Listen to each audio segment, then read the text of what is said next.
I love it. Merry Christmas, by the way. Merry Christmas. Oh, yay. Okay, this is perfect. So, how are y'all? Thank you for We're joining me. great, thank you. Where I like to start with everybody is what is the name of your business and where are you located? The name of our business is Carden's Taxidermy, and we're located in Crawfordville, Florida, about 5 miles south of Tallahassee. Okay, and then who is this lovely lady that's sitting with you? This is my wife and partner in the business, Talisa. Talisa. Very nice. So we have Talisa and Brian here with Carden's Taxidermy. And so I also like to ask everybody, how did you get your unofficial start in taxidermy? Because everybody did taxidermy before they went to taxidermy tech. So what got you involved in this kind of business?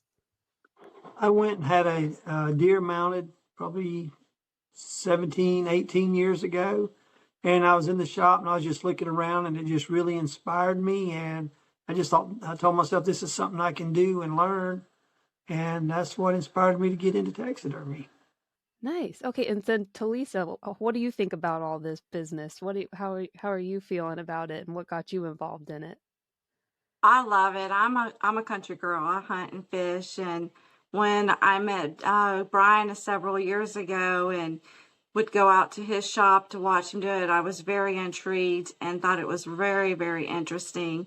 And then when we got married, we wanted to push the business.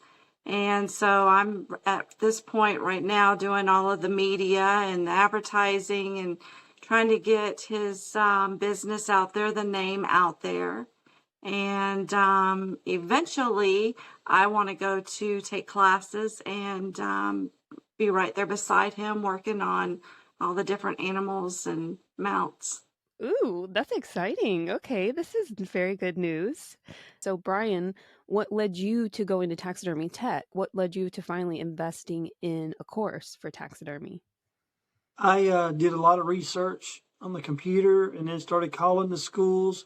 And once I talked to Ken, there was no doubt. It was just like we had known one another for years, um, just like we was best friends. And once I drove over there and met him before the school and to decide for sure, it was like family. It just, we sat down and talked and had a good time, and it really knew that that was the place I needed to be.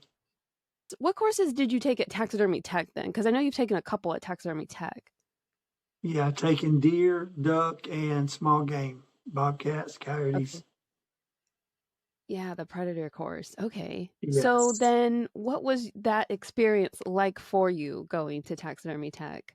Awesome. It was just, I enjoyed being there, enjoyed the classes. And the thing about it is, once you leave, you're not done. Ken's there. You can call him, text him any time of the day or night, and he will answer you and help you with your problems. You're not just going to school and forgot about. It stays like the family right on. Yeah. Talisa, have you ever gotten to accompany Brian to any of the courses or any of the events or anything?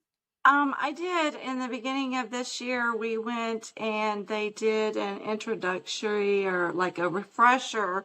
It was on ducks and small game and they had different areas that you could go and learn and just like a brief like introductory to different things and it was great. I loved it. I mean, I'm looking forward to going over there and getting classes done. So I'm wondering which class you're most interested in doing. Um, I want to go ahead and do the duck and then afterwards then go back and do the deer so that I can get in there and help him. Um, he I think that he'll more or less do all the fleshing and all of that part. I think putting him on the hides on the mount and putting that detail work. I like detail. I feel that I would be better at that, and that's why I feel I would do really well at ducks too. And but Mhm. the detail in the eyes and the ears and nose, that's what I want to really focus on. It's really nice to have this team dynamic. This is something that I don't think a lot of people will realize is how much goes into just the taxidermy part of the business. And then you've got business part of the business. And so trying to manage all of that for one person is really complicated. It is very much. It can get overwhelming sometimes. What have you been doing, Brian, since you completed the courses that you've done? So, I guess ever since the very first course you ever completed at Taxidermy Tech, what have things looked like since then? I've been steadily growing. I've been just part time, but we're finally at a spot that I'm hoping by the end of this year or next year to be going completely full time. And it's really starting to grow and pick up. And it's before I would take as much as I could without overextending myself. And now I can just start taking them in and just enjoy doing what I love doing. Yeah, because you were actually doing a lot of work with for Dad, in fact. In fact, he was sending you the skulls and a lot of that kind of work. So you were taking wholesale then, basically. Is that correct? Yes, ma'am. I was doing his European mounts on alligators, deer, and hogs. Mm, yeah. So the Europeans, those are the skull mounts. Yes, ma'am. What has your process for scheduling become? If you're trying to move from part-time to full-time, what does the schedule look like for you? We're opened up. We're taking more mounts or deers in, and we've taken some birds and bobcats. And I had them went away from some of the small predator stuff, but now that we're getting ready to go full time, I'm setting all of it in now and just growing it and trying to keep everything to where we get it out on the date that we promise it.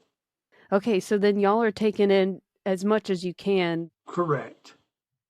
I'm not doing like coyotes and stuff like that anymore. Just trying to focus on a couple of things and stay with that and just grow the business on just a couple of things that we can really knock out of the park and be above the standards.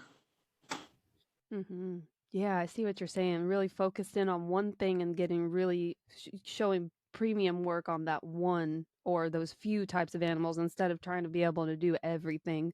Because every animal, there's so many differences.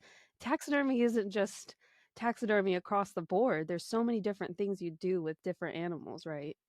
Mm-hmm. It is. It's such an art. People don't stop and think about it, but it's actually art. It's. I want when the customers come pick it up to be just as happy when they pick it up as they was the day they harvested. Our saying for our website and stuff is a work of art inspired by nature. I love that. Putting that essence back and then yeah, preserving the story because there's Yeah. always a good story that goes along with that. So Yes. that's really Yes. nice. I love that. What is your favorite animal to work on or what's your favorite type of work to do? Mine's deer. I just love doing deer. It's just something about them. I just enjoy doing them. Um, I guess I've done them so long that it's a little easier than the others for me, and I've just grown to love doing them.